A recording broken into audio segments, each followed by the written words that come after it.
हमने अपने पिछले वीडियो में बहुत सारी चीज़ें डिस्कस कर ली हैं। इसमें हम कॉन्सेप्ट ऑफ मार्केटिंग मिक्स में इंट्रोडक्शन हमने डिस्कस कर लिया है। Traditional marketing mix means combination of 4 P's discuss कर लिया है। Product, price, place, promotion traditional marketing mix कहलाता है, जिसको हमने डिस्कस कर लिया है। हमने सर्विस मार्केटिंग मिक्स भी डिस्कस कर लिया है, या इसे एक्सटेंडेड मार्केटिंग मिक्स भी बोलते हैं, मींस कॉम्बिनेशन ऑफ 7 P's भी हमने डिस्कस कर लिया है।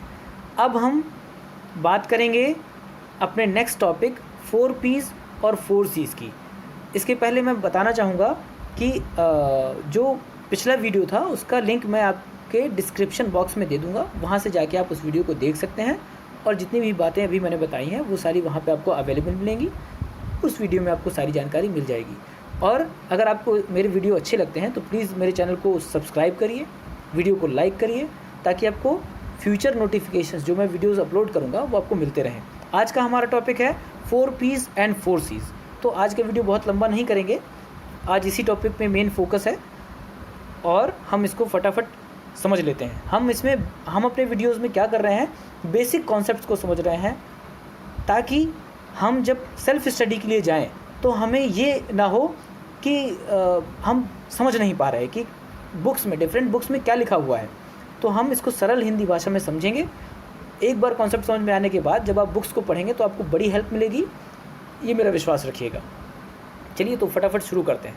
4 P's, जितने भी 4 P's हैं, प्रोडक्ट, प्लेस, प्राइस, प्रमोशन, ये सब क्या हैं, कंपनी पॉइंट ऑफ व्यू से होते हैं।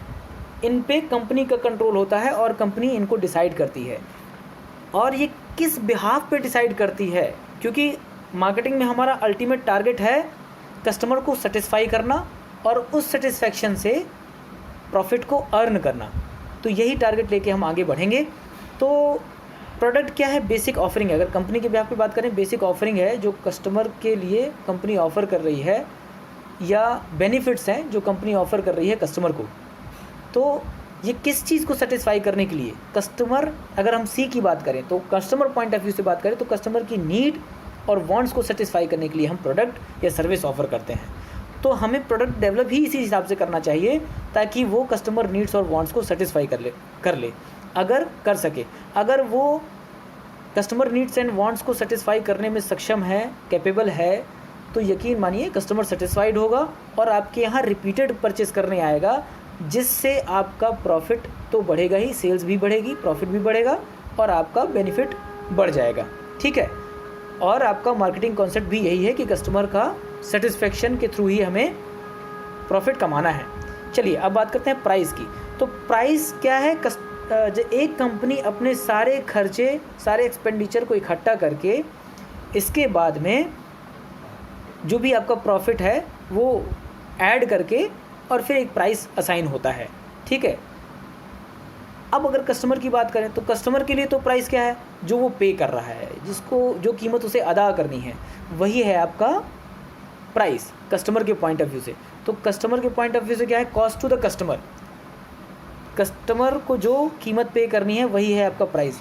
तो अब देखिए प्राइस यहाँ पे बड़ी इम्पोर्टेंस रखता है, क्योंकि अगर आपने प्राइस ऐसा रख दिया जिसको कस्टमर अफोर्ड नहीं कर सकता, जिसको कस्टमर पे नहीं कर सकता, तो फिर वो आपका प्रोडक्ट परचेज़ ही नहीं करेगा।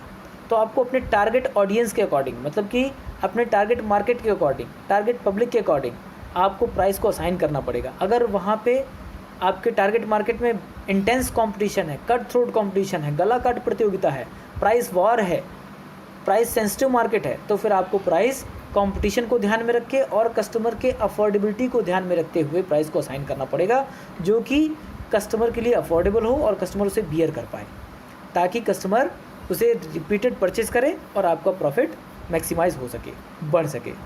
अब बात करते हैं प्लेस की।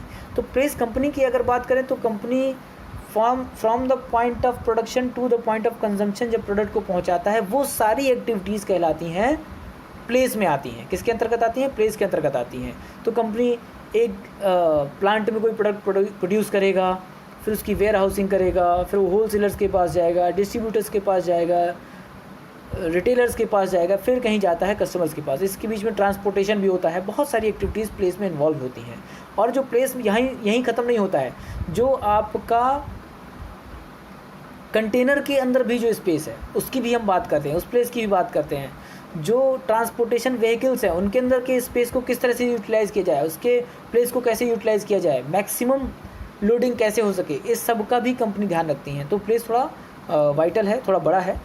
तो प्लेस ये तो कंपनी के बिहाफ पे हुआ। और कस्टमर के लिए अगर बात करें प्लेस क्या है, तो कस्टमर के लिए तो भाई कन्वीनियंस है, उसको सुविधाजनक तरीके से उसकी नियर अबाउट लोकेशन में प्रोडक्ट या सर्विस की अवेलेबिलिटी हो जाए तो जाके परचेज़ कर लेगा, यही उसके लिए सुविधा है। तो अब ये कंपनी की रिस्पॉन्सिबिलिटी है कि उसकी नियर अबाउट कस्टमर की नियर अबाउट लोकेशन में प्रोडक्ट को अवेलेबल कराए ताकि वो जाके वहाँ से परचेज़ कर सके। तो यही आपका प्लेस है। और कस्टमर के लिए बात करें तो ये कन्वीनियंस है। तो अब प्रमोशन की बात करें, प्रमोशन में हम डिफरेंट, अब कंपनी भी आप पे बात करें तो बहुत सारे प्रमोशनल टूल हैं, एडवर्टाइजिंग है, पब्लिक रिलेशन है, पब्लिसिटी है, सेल्स प्रमोशन है, और भी बहुत सारे प्रमोशनल टूल्स हैं जिनके थ्रू हम अपनी बात कस्टमर तक पहुंचाते हैं। बट अल्टीमेटली बात करें कस्टमर बात पे तो ये क्या है, कम्युनिकेशन है। Communication between the company and the customer, company and between the target market. तो ये असल में अगर बात करें तो कम्युनिकेशन है। प्रमोशन क्या है, कम्युनिकेशन है, अपनी बात आप अपने टारगेट ऑडियंस तक पहुंचा रहे हैं, यही है प्रमोशन। तो हम बात करें अगर कंपनी भी आप बात करें तो क्या है, प्रोडक्ट है कस्टमर नीड्स और वांट्स को सेटिस्फाई करने के लिए, प्राइस है जो कॉस्ट टू द कस्टमर है, प्लेस है जो कस्टमर को कन्वीनियंस दे, प्रमोशन है जो कस्टमर को आपका मैसेज कम्युनिकेट करे, आपकी कंपनी के बारे में बताए। तो यही थे आपके 4 P's और 4 C's।